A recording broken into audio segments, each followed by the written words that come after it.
Jeff and Jeremy. It's like a radiogasm. I said, hey, babe, check it out on the podcast. Apple Podcast, Google Podcast, And Spotify. all this is going viral.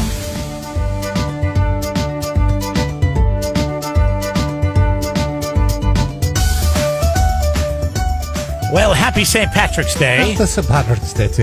Yes, that sounds pretty good.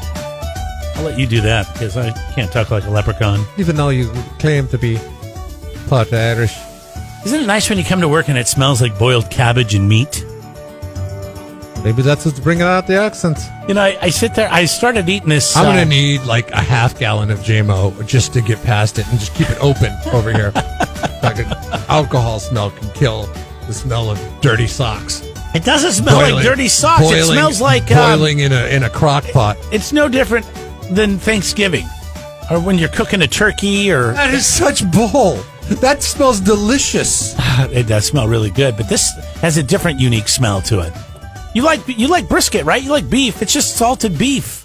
And then... well, the cabbage is what kills it. Oh, you don't like cabbage? If it was just the corned beef, I'd be fine with it. Oh, but the cabbage is like, why is that necessary? We're doing almost like, instead of just corned beef and cabbage... Cabbage only belongs on a fish taco, and that's it. Chef Andy, who is putting this together for us, one of the other guys that works here at the radio stations, has shredded the corned beef, and it's made it like a stew. So it's got potatoes and carrots and celery and cabbage, and of course the corned beef in there in its own broth.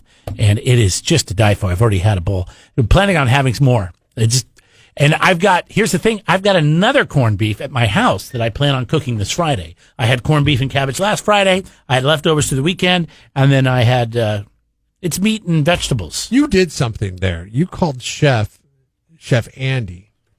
I'm calling him Chef Andy because he's the one who put it together. I don't understand this about chefs, especially in the area here locally. Do you think they prefer to be called chef and then their first name? Like we do it with Jeffrey at Jeffrey's Wine Country Barbecue. You call him Chef? No, I don't call him anything. I call him Jeffrey. Oh, but I never call him Chef. I've heard people refer to him as Chef Jeffrey. Oh, I've called him Chef Jeff before. Yeah, spokespeople for restaurants and hotels that have chefs working at them and catering businesses or wineries that bring in catering, they say chef and then the person's first name, not the person's last name. Why is that? Why does that go hand in hand with the chef? And I've only heard it in this. You think you want to know why it's not as formal as by using the last name? If I called him Chef Miller, yeah, like why is it Chef Johnson? Yeah, doesn't sound very formal. Chef Wingard, our buddy Greg, who's on our fantasy football league. Chef Greg, Chef Wongard. Is it Wingard or Wongard? I never know. It's pretty crazy. I actually consider him a friend. Greg. I consider him a friend. I still don't know how to pronounce his name. I think chefs want it to be less formal, to be honest with you. Doctors use their last name, right? Attorneys use their last name. Chefs don't. They're more casual. They'd rather keep it. Since you bring up Greg, let's give him a call. Yeah, I'm trying to think some of the big names around here. Evan Treadwell was a. Did he go by Evan? He went by Chef Evan. Yeah, I mean, some people might have called him Treadwell, but rest in peace. He passed away a number of years ago. He did? Yeah, it was an accident. He was boating. Oh, terrible. Sad. Terrible. But he's great, fantastic guy. Automatically, you have to go there. I don't know if he's going to answer. It's damn early. Well, this number, he may not. You should have texted him ahead of time and said, hey, I want to call you. Oh, here we go. Hello. Hey, what's up, guys? Hey, we're on the radio. We just have a question for you. Yeah, what do you got? Why are chefs referred to by their first name, like Chef Greg? Instead of or your their wife, last name? Chef Kelly. Well, that's a good question. I don't know. I mean, isn't it more formal to be referred to as your last name? We've been called way worse. I think it's because chefs don't take themselves as serious. I mean, I know some do, but a lot of chefs just like it to be more casual than formal. Like a doctor uses their last name. You never call him Dr. Bill. You call him Dr. Wilson. Yeah. I feel like we're sliding the chefs of the world by calling them by their first name. Because when I was a camp counselor, when I was in 10th grade in high school, I was called Mr. Jeff as a camp counselor because I was not yet an adult, but I was looking after kids that would wet the bed and sleepwalk at night. Yeah, I mean, maybe just because of your chef code, it has your name on it. So it's like, Chef Greg or, Chef Kelly, Chef whatever. But in the kitchen, it's normally just chef. Hey, I got a question. But never last name, You don't huh? even have a name. And no, in the kitchen, it's just like, the old school mentality of like, yes, chef, no chef, It's more formal probably That's on it's like, hey, chef, if you were actually meeting clients or something and you were being presented, if you're the executive chef at a restaurant, probably be a little bit more formal than just chef. It is. It's like what you guys are saying. It's your first name, Chef Greg. Is it ever your last name? Yeah, rarely. How would it sound? Which is more pretentious? Let's say it out loud. Go ahead, chef. Well, if you said like, Chef Wangard, oh, let me get Chef Wangard for you. It's like, oh, okay, well, there's, maybe there's 2 Gregs that are in the kitchen, so it's easier. I don't know. Yeah. Okay. I mean, I think using the last name of a chef sounds more formal, but it's rarely done. I think it's more respectful. It's normally. I mean, not to slight people that work at food trucks, but I mean, if somebody's going by their first name, I mean, that's like a food truck guy, I mean, why are you shaming the food truck? Chef Jack, right. Sounds like somebody who works at a diner versus a fine dining chef, a true chef. You got any plans for some corned beef and cabbage today? Yeah, low and slow. Set it and forget it in the slow cooker. So we do the corned beef in there, and then the cabbage in the slow cooker. I love the cabbage on the bottom because it gets like all the fat and everything from the corned beef. And the only thing we do add last minute or like with a couple hours left is the potatoes, because you put the potatoes in there all day, it's like mush, Yes. Okay. So we add the potatoes later and then just eat it, and then have it with rye bread, a little bit of butter, and then I'm sure they'll be a couple, okay, 2 or 20 beers thrown down after that. Yes, a lot of beer. Oh yeah, beer and cabbage. Are you guys doing the kilt? We're not doing anything because of the pandemic. Yeah, we're just sitting here in the radio station. Oh, so. man. Yeah, Are you going to I kilt? thought that Pretty thing boring. was over. I thought that pandemic thing was over. No, it's not over. Not. I guess you don't live in California anymore. Paso Robles, I tell you. Did you I move tell back? you, Jeremy, the air is freer in Paso Robles. Yeah, it is a little different in Paso. Yeah, we're in San Luis Obispo. We're in lockdown. Every signature that Newsom gets to recall is getting closer and closer to being over. That's what I say. Every time Pretty there's soon somebody restaurants are gonna says be like 100. Come on in, 110% occupancy. we have Stadium now. seating. There's no more percentages. Yeah, there's going to be There's stadium 25 seating. signatures away from me. All right, buddy. Well, have a happy That's St. crazy. Patrick's Day. It was good to talk to you.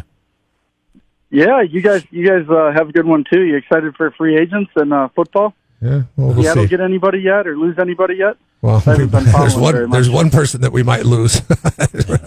It's kind of I know. I heard he's a kind of Russell important Wilson piece to the Bears. puzzle. So Probably be the best thing for Yeah, my fantasy football team if he got traded. Then I wouldn't have all Seahawks. So Then you guys could be Bear fans. Jeffrey would be so happy. Chef Jeffrey With to your you. team, because That's Chef Russell Jeffrey to you, Wilson Chef Greg. goes with the Bears. yeah, Chef Russell Jeffrey. Wilson goes with the Bears. Yeah, that's not going to happen. Oh God, I hope Yeah. not. All right. No, they're digging. Bunch of clickbait. Well, we look forward to hanging out with you again in the near future. We'll come to Paso where it's freer. Yep, freer, and you don't have to wear a mask when you drink beer with me. Okay, that's good.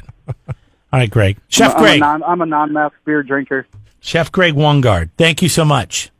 On behalf of Later, all guys. chefs Cheers, that like buddy. to be called by their first name. Yeah. Yep. All right. There goes Happy St. Patrick's Day. there goes the chef. Bye. Did you see how I did that? Got him to say his name. Now I know it's Wongard, not Wingard. You played it off really well. I didn't even know if you even noticed what I was doing there. I know it is good. I don't. Even if your name was Wangard, wouldn't you prefer to go by Wongard? Whoa! Jeff and Jeremy in the morning. So, what do you think the best steak is? Who do you think does the best steak around here? You know, steakhouses used to be such a thing, and now they're kind of hard to find. Paso Robles Inn Steakhouse. I haven't been there in a while. They do a really good job, though. I've had their steaks before. Somebody told me McPhee's has got a great steak. You ever been to McPhee's? Yeah, that's what I've heard. I've heard that McPhee's has got really good steak. Here's the thing with me and steak. You're not a steak guy. Only because I'm not a steak in a restaurant guy. because I feel as if though it is grossly overpriced. I see what you're saying. And I can make a steak at home. It's You not can make a very steak hard. at home. It's not very hard to make a steak You at got home. to get the meat. You So got if to I'm get that get- quality meat, though. Well, that's the trick. that's fine. You go to a butcher and get the quality meat. So when you go out to a restaurant that has a great steak on the menu and they have a reputation for it, even though you know they have the reputation for it, you're not going to order it because you're like, I could do that at home and save $20-$30. So instead tonight I'll just get the There's a couple places pasta. It's where I grew up in Seattle that had good steaks, and I would get steaks like Daniel's Broiler. I would always get a steak at Daniel's Broiler. I've heard of that place. I was never been there. I would always. You never been to Daniel? It's No. really good.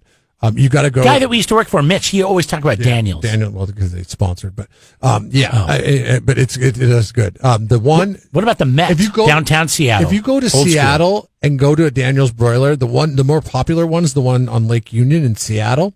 Don't go to that one. Go to the one in the hotel in Bellevue because it's like 25 stories up, and the views are amazing. And it's the lesser known of the two Daniel's Broilers, and you can go there at like happy hour and get like those, those little steak strips. I don't know Okay. A lot of places do it around here. They put the little steak tips on fries and then cover it with frites. Frites. Yeah, yeah, steak. They'll Frites. they'll do stuff like that, and it's like such a good deal. Such a good deal. Daniel's Broiler. If I ever go to Seattle, I need to go to Daniel's Broiler in Bellevue at the what hotel? I think it's the W. I'm not sure. It's either the W or the Hilton. Sounds like a spendy restaurant. Or the Westin. Yeah. It can be, but there's ways around it with like the happy hour type of thing. Man, that's making me hungry right now. Is that Daniel's Broiler? Except for, luckily, I have the saltpeter that is your the cabbage and brisket cooking in there. Oh man, just eat a piece of cabbage. Yeah, I'm thinking about seconds already. that'll do me. I just finished before we started. Okay, so around here, Madonna is known. I've never had a Madonna before. Some people have said it's a little overrated. I don't know. Paso Robles Inn is really good. AJ Spurs, I have one by my house. Not a fan. Not a fan of. I went to McClintock's once too, and and there was so much hype around it. It might have been overhyped. It's like when somebody says you got to watch this movie, you're gonna love it, and then you get there and you're like, oh, it was okay. It wasn't bad. I just felt like they give you so much other stuff there. You know, I love Ember. Ember does a great job. See, I would prefer a Porterhouse. tri-tip sandwich over a steak, because the tri-tip sandwich, I feel like you're getting a good deal, especially if you go to a place like Firestone and get it, as opposed to getting a $55, $60 steak. Well, Firestone doesn't serve a steak, Jeff. But they serve tri-tip Yes. that tastes just as good as steak on bread for less than $10. Your argument doesn't make sense, though, because you said you'd rather get tri-tip but it's sandwich, but they don't serve steak there. Price is a factor. My thing is, if I'm going to get a tri-tip sandwich, I'm going to go to Firestone. It's the best. I've not had one that's beat it. I've had a lot of very good ones, but I don't know if I've had one that beats theirs. Best steak you've ever had around here. 805-543-3693. If I want to go out and have a steak dinner, because I'm feeling it this weekend. Yeah, check this out, Bryson, on Then- Facebook. then Boom Shakalaka, know. Porterhouse in the house at Ember. Oh, yeah, no, Big picture of it I've right had there. that before, Was and I there ate the whole thing. Some broccolini. It looks like a twice-baked potato there. Yes. That's not so bad. It's Like very I said, rare to if I get a didn't have- twice-baked potato. If I didn't have cabbage infiltrating my nostrils right now, I would be very hungry. Far Western. Thank you, James. Far Western in Orchid. Oh, my God. So they moved. They got a new location. They're in Old Town Orchid. And I went there, I don't know, back in January and had one of their steaks. And they do the twice-baked potato as well.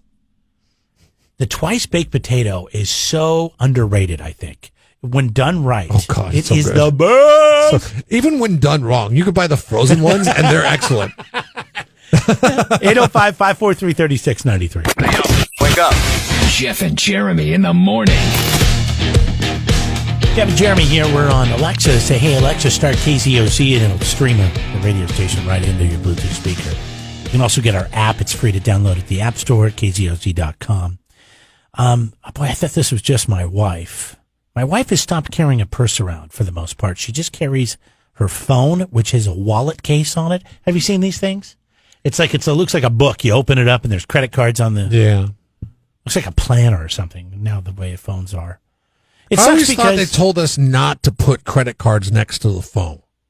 But now there's like things that are like, it's a little thing that you put your credit cards in the back of the phone because the magnets from the phone, we're supposed to mess up the magnets. maybe the phones are different now on the credit cards. on the magnetic strip. Yeah. I don't know.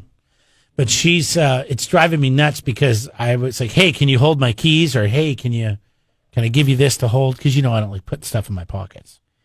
And now she never has a purse with her anymore. Is your wife? No, she still carries around a bowling ball bag. Oh, that's so great. You're so lucky. Do you ever ask her to hold stuff for you? Sometimes, yeah. Does she ever get cranky about it? No, she actually will grab my stuff and put it in her purse before we're going out. Mom. I'll be like, hey, where's my stuff? And she's like, oh, I already put it in my purse. I think that's because she's a mom and my wife is not. And that's why my wife doesn't have this motherly instinct. I think there's an instinct to when you have kids, you tell me if I'm wrong, to, organize stuff for them and get them ready and just handle it yourself rather than asking them to grab certain things. You're probably right about that. So she's just doing it with you now, which is okay to be taken care of a little bit. Right. Take care of the whole family. Yeah. Except for I don't like it because more times than I prefer, she will take both sets of keys,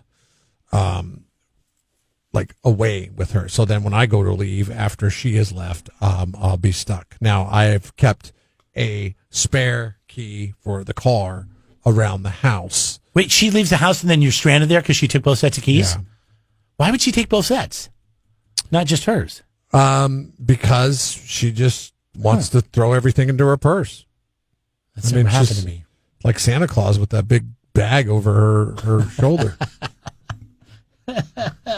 Nothing is ever perfect, is it? Sliding down a chimney. Yeah. My wife carries a purse. I'm like, hey, can I put my wallet in there? No. I don't have enough room for that. I'm like, look at that thing. Yes, you do. She gets all weird about it. I don't get it. Now she's just gone away with carrying the purse. It's almost like I've rubbed off on her, like how I hate carrying things. Now she hates carrying things. So now she's to the point where she just carries her phone around with credit cards in it. No, it's bad for me. Because now I have to put things in my pocket. Could you just put a wallet and keys in your pocket? She hated that I would buy cargo pants and cargo shorts, and I told her why. Because I don't like things in my front pockets or back you need to pockets. go back to the cargo. So yes, the cargo shorts, they didn't bother me because they were lower pockets and they weren't so clingy to the body. I don't know if I could do cargo pants. What's the point? A new British survey finds that there's 50% drop in people taking bags, purses, briefcases, backpacks, and other things with them when they go out. Yeah, look, it's just slowly going the way of the watch. Not this watch. I saw that the guy that owns the watch shop on Higuera is selling his business, and I was thinking, man, what a time to sell that business. How many people are going in and getting their watches repaired anymore? Well, people still like to wear watches, but yeah, I mean, it's a tough deal, right? We had one down the street here from the radio station. I used to take my watches in all the time, too. You did? But get new batteries and, new crystals and things like that because they get scratched. And now I have this digital watch, so it's all I use. Don't have to worry about it anymore. Everybody's going to the Apple Watch. The watch guys can't fix that. So the people that are getting watches are doing these, things that monitor your health and give you calendar updates and all that kind of Makes stuff. you look cool, like you're connected. Yeah. All The that watch stuff. is done. I mean, there's so many benefits to the Apple Watch, right? Automatically tracked by a big corporation at all times, including your health. I don't know if that's the case. Oh, really? Well, mine's an Do old. they not- Mine's the old Apple Watch. Do I they haven't not tell upgraded. you when you're getting optimal sleep and what you can No, do better? mine's not that fancy. It will tell me to stand all the time or breathe. You need to breathe. Yeah. Usually it's after I'm done working with you. There's nothing creepy about that. I don't know. I might go back to. Hey, maybe there's a lane for watch shop guy.